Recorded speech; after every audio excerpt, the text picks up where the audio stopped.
दोस्तों स्वागत है आपका एक नए व्लॉग में। आज हम आए हैं अयोध्या धाम में। अयोध्या भारत के उत्तर प्रदेश राज्य में सरयू नदी के तट पर स्थित एक प्राचीन धार्मिक एवं ऐतिहासिक नगर है।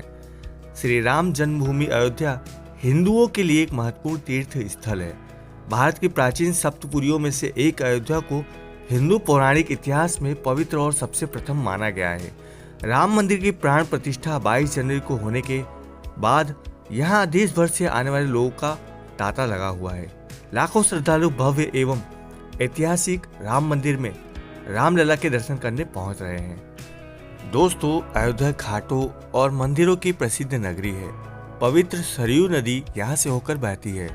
सरयू नदी के किनारे 14 प्रमुख घाट आए हुए हैं। इनमें गुप्तार घाट, केकई घाट, कौशल्या घाट, पापमोचन घाट, लक्ष्मण घाट इत्यादि विशेष उल्लेखनीय है। राम मंदिर के अलावा अयोध्या में राम की पेढ़ी, हनुमानगढ़ी, कनक भवन, नागेश्वर नाथ मंदिर, दशरथ महल इत्यादि प्रमुख दर्शनीय स्थल है। तो चलिए दोस्तों हमारे साथ अयोध्या धाम की यात्रा पे। दोस्तों अभी हम हैं अयोध्या के धर्म चौक पर। सामने यहाँ प्रवेश द्वार बना हुआ है जहाँ 7 घोड़ों पर सवार सूर्य भगवान की प्रतिमा लगाई गई है। दोस्तों अयोध्या की सड़कों की बात करें तो अयोध्या में 4 मार्ग स्थापित किए गए हैं जो भक्ति पथ, राम जन्मभूमि पथ, राम पथ और धर्म पथ के नाम से जाने जाते हैं। ये रास्ते कला और आधुनिक प्रतिभाओं के मिश्रण का प्रतिनिधित्व करते हैं। अयोध्या में लखनऊ गोरखपुर राष्ट्रीय राजमार्ग पर साकेत पेट्रोल पंप से लेकर लता मंगेशकर चौक तक के मार्ग को धर्म पथ का नाम दिया गया है। यह रास्ता करीब 2 किलोमीटर तक का है। सड़कों के दोनों ओर श्री राम की नक्काशी वाले विशिष्ट सूर्य स्तंभ लगाए गए हैं जो भगवान राम के सूर्यवंशी वंश से संबंध का प्रतीक है। स्तंभों पर लगे सूर्य के गोले जो रात्रि के दौरान सूर्य की तरह जगमगाते हुए देखने को मिलते हैं।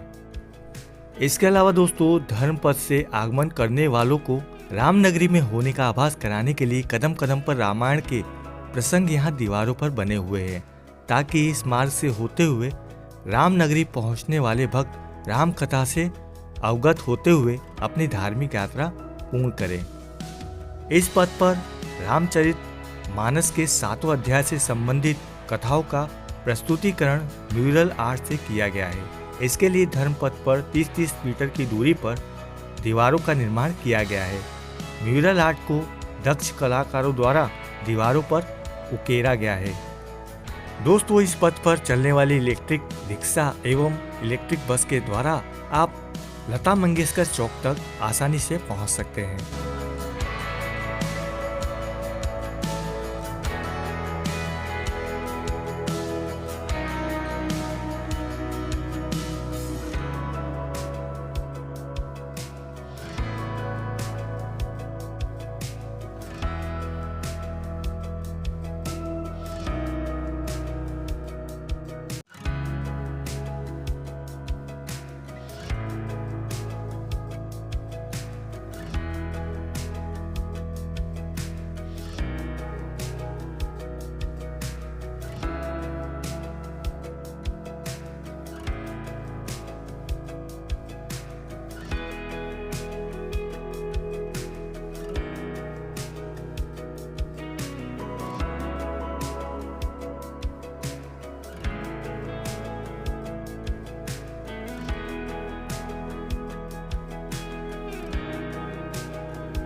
यहाँ से दोस्तों कुछ ही दूर लता मंगेशकर चौक रह गया है और सामने आप जैसा कि देख सकते हैं वीणा आपको नजर आ रही होगी।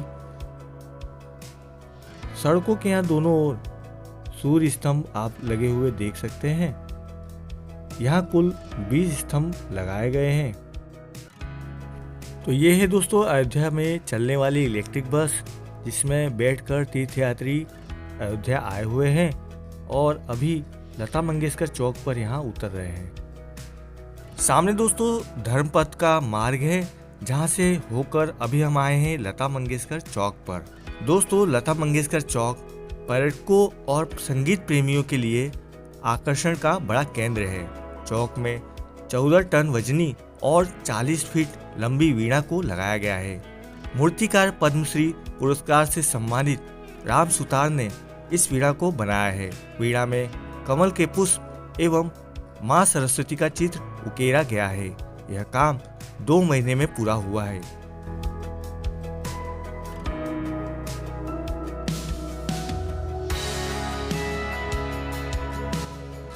यहाँ दोस्तों सूर्य देवता की प्रतिमा बनी हुई आप देख सकते हैं।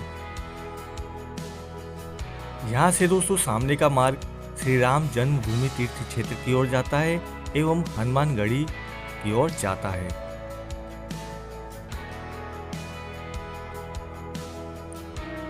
सामने यहाँ एक घाट बना हुआ है, जिसे आप देख पा रहे हैं अभी।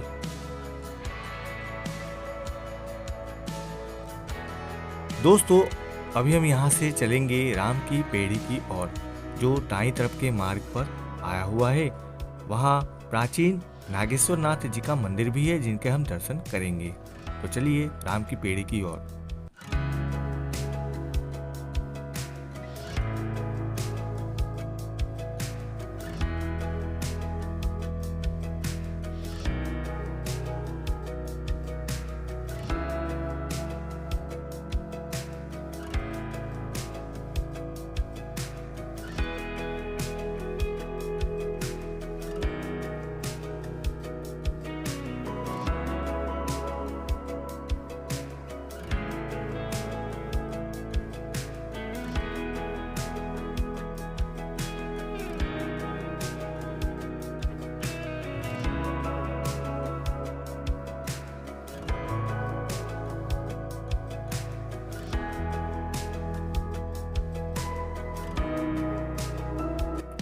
दोस्तों राम की पेड़ी पर प्रतिदिन हजारों भक्त यहाँ आते हैं और इस तरह घाटों पर स्नान करते हैं। फिलहाल अभी हम जा रहे हैं नागेश्वर मंदिर की ओर, जहाँ हम महादेव जी के दर्शन करेंगे। ये है दोस्तों श्री नागनाथ आदि शिवलिंग मंदिर। यहाँ भी आप दर्शन के लिए आ सकते हैं और यहाँ फूल माला, बेलपत्र, दूध इत्यादि आप चढ़ाने के लिए ले सकते हैं। दोस्तों राम की पेड़ी पर नागेश्वर नाथ मंदिर के अलावा अन्य कई मंदिर भी आए हुए हैं। फिलहाल अभी हम पहुंच गए हैं नागेश्वर नाथ मंदिर और यहाँ पर आप देख सकते हैं नागेश्वर नाथ मंदिर के बारे में बताया गया है। दोस्तों सामने है नागेश्वर नाथ मंदिर की ओर जाने का प्रवेश द्वार। तो यहाँ से हम चलेंगे नागेश्वर नाथ मंदिर की ओर। दोस्तों यह मंदिर अति प्राचीन मंदिर है। दूर दूर से आने वाले भक्त यहाँ भी दर्शन के लिए आते हैं। ये है नागेश्वर नाथ मंदिर का मुख्य प्रवेश द्वार। यहाँ से चलेंगे अंदर दर्शन के लिए।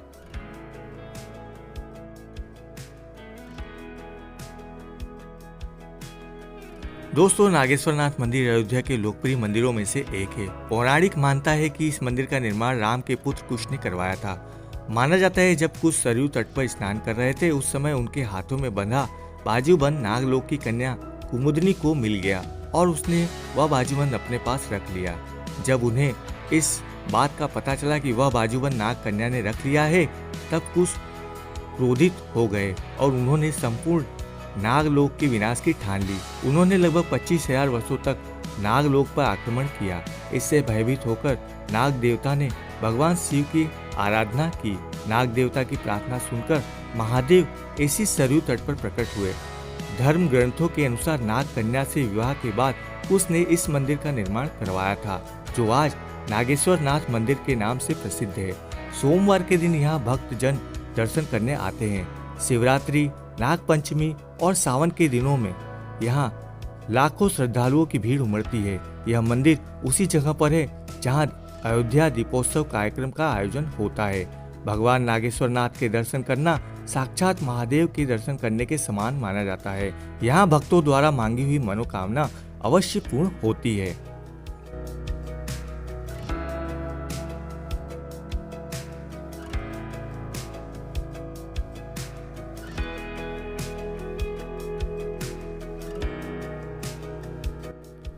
यहाँ दोस्तों नागेश्वर नाथ महादेव जी के दर्शन करने के बाद अभी हम जा रहे हैं सामने आए हुए श्री सरयू मंदिर की ओर। तो ये है दोस्तों श्री सरयू माता जी का मंदिर। तो यहाँ आप दर्शन कर लीजिए सरयू माता के।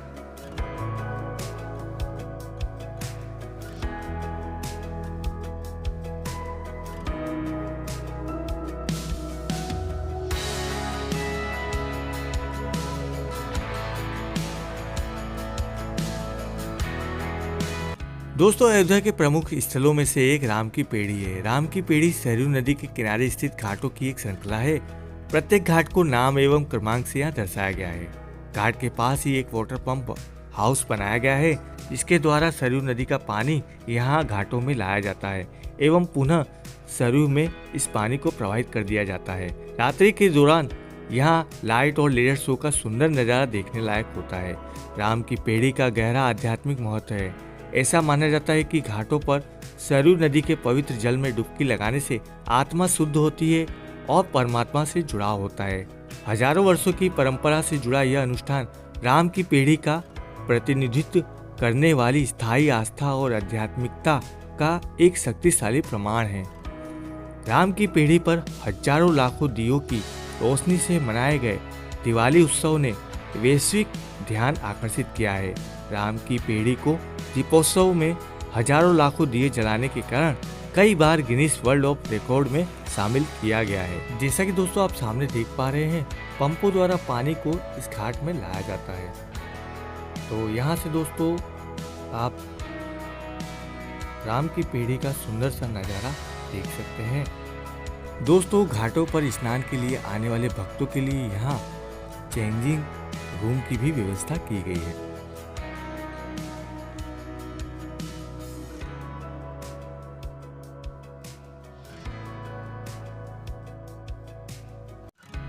दोस्तों सरयू नदी के दर्शन के बिना अयोध्या की यात्रा अधूरी है।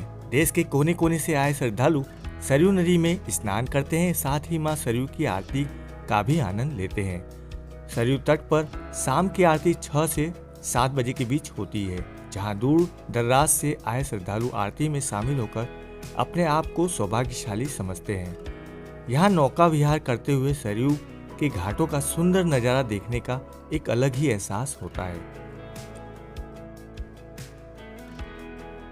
यहाँ देख सकते हैं लाइन से सुंदर सजावट के साथ नौका लगी हुई है। हमने यहाँ 5 लोगों के हिसाब से 250 रुपए में पर्सनल नौका को बुक किया है। तो चलते हैं नौका की सवारी करने।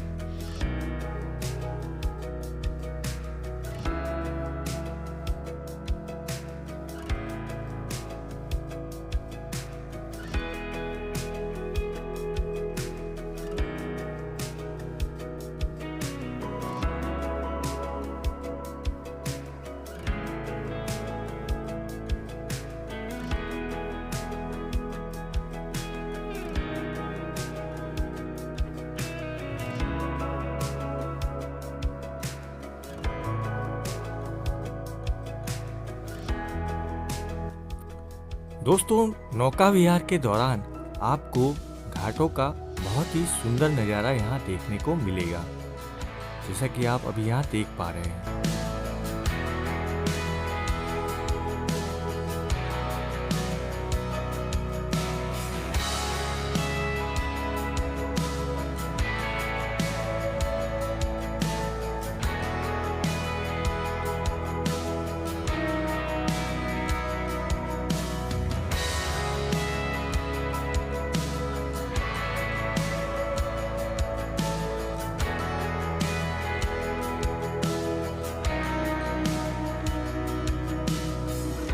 दोस्तों, ये था अब तक का सफर अयोध्या यात्रा का।